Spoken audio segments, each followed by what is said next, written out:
G'day, I'm Paul. We reviewed the Mini Countryman a little while back, but it was the electric one, and I promised you that we would get the John Cooper Works in to have a crack at that. I haven't driven a John Cooper Works car in ages, so I thought this is going to be good fun.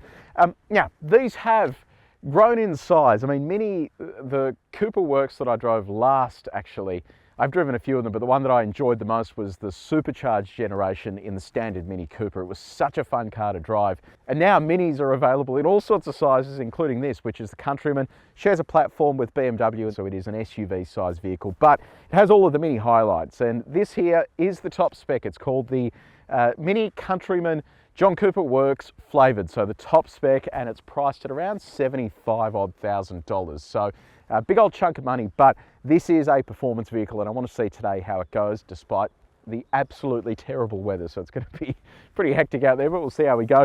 Today we're going to do a detailed review of this. So if you do want to skip ahead to other parts of this review, you've got the time codes on the screen, or if you're on YouTube, you can scroll down and use the chapters below. And if you're interested in the electric one, there is a link up there to the review that we did of the electric one, which goes into a bit more detail about that. Design front. So Mini has kept a lot of the Mini-ness about these cars. So you've got all of the traditional sort of Mini flavour you can add to this with darked out elements. You can do stripes. You can really just customise a lot of what you see here and inside the cabin, which is what kind of makes this Mini unique. It gives it just something a bit different to everything else out on the road. And you'll be able to tell the Cooper Works apart from other Minis with the badge here and also on the side flanks as well, including inside the cabin where there's a couple of design highlights too. So this whole black grille section here is divided up with the radar, a camera there for the 360 camera. You get full LED headlights with matrix LED, red stripe down the side there, and then around the side here, you've got these cool looking wheels. It's a machined finish on the outside there, and then a piano black finish on the inside with a set of 20s. Look at the size of those brakes, cross-drilled rotors, really cool looking setup. Piano black here on the wheel arch guards. You've got an indicator built into the wing mirror with a camera there as well. Panoramic glass roof here on the top spec with privacy glass. This is that other John Cooper Works badge that I mentioned before. All four signifies that this is indeed an all-wheel drive vehicle. And then come around to the back with me. So LED taillights, but have a look at that. You've got quad exhaust pipes, Countryman lettering along the back here with another John Cooper Works badge and a Mini badge just there as well. Really cool looking car. So let me know your thoughts in the comments below. Is this too expensive now? Or do you reckon that this is right where it needs to be? And would you get the John Cooper Works kit to kind of give this a bit of a kick in the pants? Let me know what you reckon down there. Okie dokie, so we're inside the Countryman JCW. This is what the key looks like. You've got lock button with the Mini logo. You've got unlock, boot, and then the diamond there to switch lights on, and Mini on the back. It's a proximity sensing key, and then once you're in start, you've got this little starter sort of switch here, which is like a old school key sort of thing, which is throwing back to Mini of old. Now, in terms of the interior, we actually did a detailed review on the Countryman, so I'm going to speed through some of the stuff here. If you do want to check out more detail, have a look at our last Countryman review. There's a link up there to that. It's the layout here and just the design that I love about these cars, and this sort of top spec trim. It just looks really cool. You've got fabric all over the doors here on the dashboard. The seats look unreal with that stripe and the big sort of hugging sections around the side. They've just gone to a lot of effort here to make this car look completely different to everything else out on the road. When you consider that this shares a platform with other BMW products, it kind of looks nothing like a BMW in here. So that's a good thing. Often when they share platforms, they kind of all look the same, whereas here it looks completely different. And to the untrained eye, you'd never know that this is a BMW platform beneath the skin. Central to the cabin is this big infotainment system. Now, this is a cool screen because it's just under 10 inches in diameter, but it actually has an OLED display, and OLED displays are really high resolution and super sharp. So when you're sort of flicking through this, you can just see how sharp all of that is, and it is quite an expensive thing to integrate into a car. So you can see that they've gone to a bit of effort here to give you that the glamour in the center. The only downside is that it can be laggy at times, especially when you start the car. It just takes forever for it to connect and do stuff. Once it is running, it's fine. You can see it sort of flicks through menus and stuff, but it does take a little bit of time to get up and running. Integrated into this as well, Apple CarPlay and Android Auto, both of those are wireless. I'm just going to overlay what that looks like. It's a bit of a weird setup because it's a box in the center there, and I don't know, it just Just looks a bit weird. I would have preferred if you could actually supersize that and have it looking normal, but yeah, that is one of the downsides to having a circular display. There are new sort of functions coming out with Apple CarPlay that are native to operating systems that manufacturers have. So hopefully that is something they can look at in the future. And then you'll see fuel and power up there as well. And then the display changes depending on which drive mode you're in. So as you flick between the different drive modes, it basically will give you different noises and different displays there ahead of you. So I like that. In terms of connectivity options, you've got wireless phone charging, you've also got USB connectivity. I don't love down here that this is the only space you have away from prying eyes. This center section is just, it slides forwards and backwards, but it doesn't actually open. So this is the only space you have to put things while you're away from the car. You do have your glove box as well, which is reasonably sized, but it would be nice to have a bit of a cover across some of this stuff over here. In terms of the steering wheel, because it's a JCW, you can see the John Cooper Works badge down there. You've got this little bit of fabric joining the bottom of the steering wheel. It is a chunky steering wheel, fills the hand entirely. So I'm curious to see what this is like when we go for a drive, because yeah, there's a lot there to grab onto. So that'll be interesting. You've got a Harman Kardon branded sound system for AM, FM, DAB digital radio. Great sounding sound system, and it gives you that sort of premium vibe inside the cabin. Now, in terms of the rest of your creature comforts, electric seat adjustment for the driver and front passenger with memory as well for the driver. You have heated seats, heated steering wheel. And then if you look up here, we've got a panoramic glass roof, plenty of legroom in the second row. This isn't an enormous car, but it's not a small car by any stretch. So you're going to easily fit adults there, kids as well. It's not an expansive space, but there's enough room there to stretch out with ISOFIX points and a center armrest as well. Now, in terms of cargo space, you've got around 500 litres with the second row up, which is a pretty generous space. If you do drop the second row, that expands to around 1,500 litres. So there's plenty of room back there. And unlike the electric version that we tested last time, you do get a bit more cargo space because you don't have the components attached to the electric system there. So overall, pretty decent space in here, but let's head for a drive. Okay, so we've just hit the road in the Countryman John Cooper Works. One of the first things you're going to notice is the ride. It is firm. And that is kind of a staple of a John Cooper Works Mini. It is on the firmer side of things, and this is no exception. It's not over the top, but it is something that you will notice. This shares a platform with the BMW X1 M35i, so that in itself is actually quite a firm vehicle. So it's not that bad, but yeah, just something you're going to get with your sports car. So under the bonnet of this 2-litre turbocharged 4-cylinder petrol engine, makes over 200 kilowatts of power, 400 newton meters of torque, and it's mated to a 7-speed dual clutch transmission. I'm not a big fan of dual clutch transmissions. Let's see what this one's like just off a rolling start. Just slow down there and then roll into it. It's okay. It's not quite as bad as some, like a Renault. Renault's dual clutches are just a little bit elastic and not very nice. This, on the other hand, is still a little bit elastic, but is fine for what it is. What does all that feel like behind the wheel, importantly? Let's give this a punch. Yeah, look, it gets along okay. This is a big vehicle, and that is worth remembering that this isn't, you know, a tiny little Mini. This is quite a sizable vehicle, and you do feel that behind the wheel when you're getting in the throttle. It doesn't sort of pin you right back in the seat, but it sort of gets up and moves. In terms of fuel economy, Mini claims a combined average of around 8 litres per 100 Ks. We are currently sitting on 12.1, and that's over the last 2,600 kilometres. So I'm not sure who owns this car. Obviously, we've just loaned it. Perhaps they do a fair bit of city driving, which is why that's high. I didn't sort of reset it, but yeah, that seems on the higher side to me for a 4-cylinder turbo like this. So we know the ride is firm. What is it like on our sine waves though? We do this at 130 kilometres an hour, which is the maximum speed limit in Australia. And the sine waves are designed to give you an idea of what this car's going to be like out in the country when speed picks up and you hit some continuous undulations. So there's 130.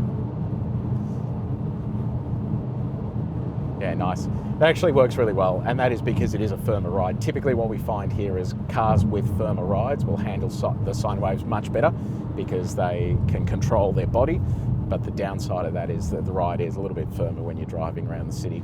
Okay, now it is time to do the rough road. We do this at 90 kilometers an hour to see how the suspension handles some dodgy road conditions. Although when I say dodgy, this is pretty much what a standard road is these days. Alrighty, so ploughing along here at 90, we've got a condensed sine wave coming up. This is pretty firm here, I'm not gonna lie, getting bounced around a fair bit. Here's the condensed sine wave. Actually falls in nicely into each of those divots. Yeah, it is kind of fatigue inducing as we sort of roll over all this stuff. So yeah, definitely worth test driving this for 24 hours to make sure it's not too firm for you, because it does feel pretty bouncy on these sorts of roads if you're driving on them regularly. Let's talk about this steering wheel. So I mentioned when we were looking at the interior that it was big. It actually takes up a lot of your hand. Part of the problem is that this section here is really chunky as well. So when you go to do a bit of faster driving, you kind of have nowhere to hold on to. So I'll be curious to see when we go for our limit handling laps whether it's any better, but I'm kind of finding you've got to hold it up here somewhere, which you definitely don't want to be doing if you're going for a faster drive. So we'll see what it's like soon. These drive modes are interesting. So here you've got an experiences button. So it's not really a drive mode button. That allows you to flick between different experiences for the cabin. So green is like an economy mode. It dulls the throttle and it changes all of this stuff here. Look at that. Goes from being a bird to a jaguar. R.I.P.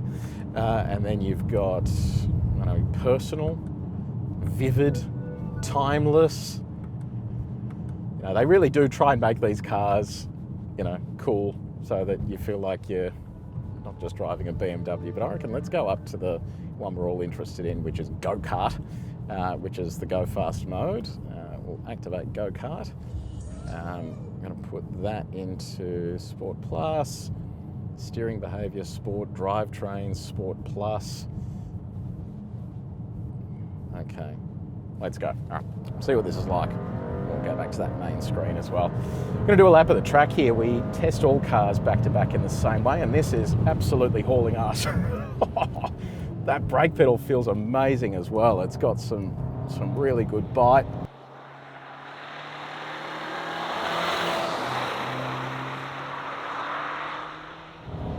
Nice. This feels nice and playful through the corner as well. Definitely front biased, but you do feel a little bit of rotation at the rear there.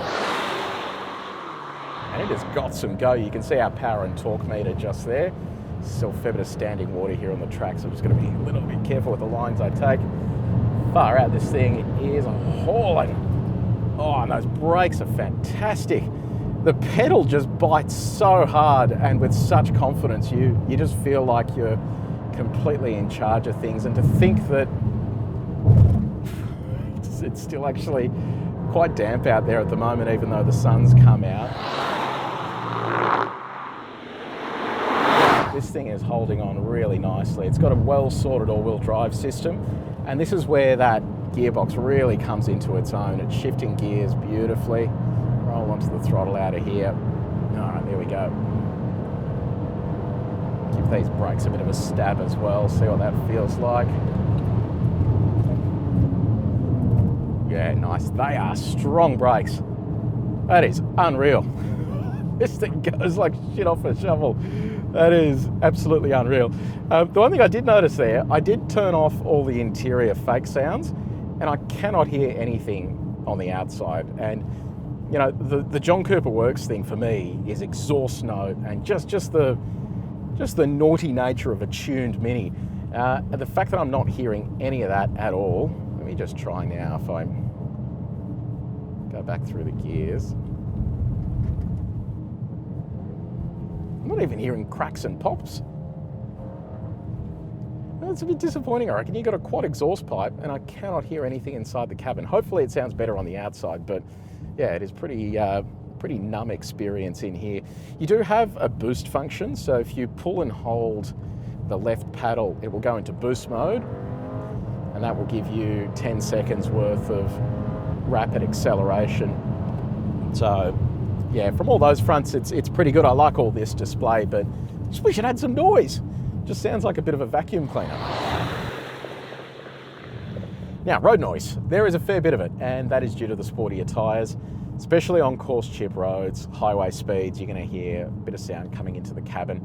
It doesn't drown out everything. You can sort of turn the stereo up to get some sanity, but you will definitely notice it. We did put it up against our calibrated sound meter, and this is how that went.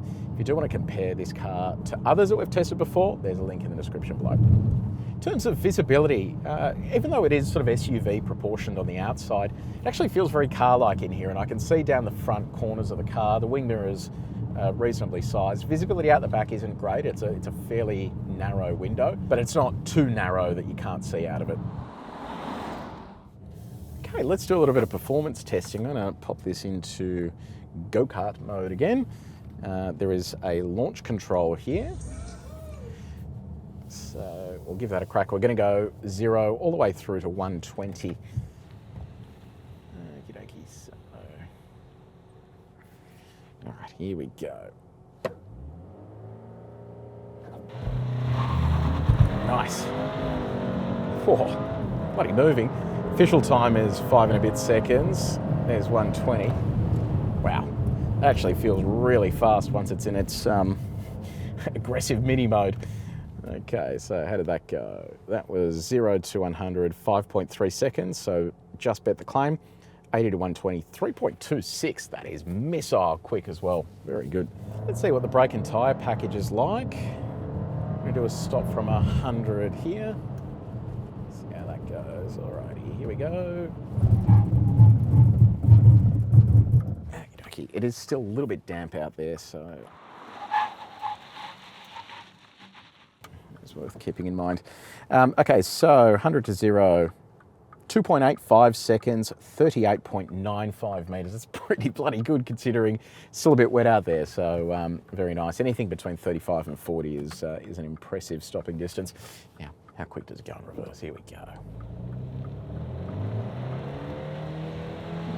44 kilometres an hour. Okay, Countryman John Cooper Works, what do we think? Look, it is so much fun to drive when you're on it. The interior is great. Yeah, there is a lot to like about it. Stuff that I don't like though, the ride is very firm, so you just want to make sure that you're comfortable with that as a daily. It's one of those things that you probably get used to, and for me, you know, it could be on the firmer side. You might like it because it is sporty, but you know, when you do put it into that go-kart mode, it goes like the absolute clappers. I would also be putting an exhaust on it as well, because that four-cylinder engine, I've heard it before in other BMW applications, and it sounds unreal. So I just think it needs an exhaust to give it that little bit of rasp, and then you'd be on the money. So let me know what you reckon in the comments section below. Have you bought one of these? Are you looking at one of these? What did you buy instead? I'm keen for your feedback. If you did enjoy the video, please make sure you like it and you share it with your mates. But until next time, take it easy.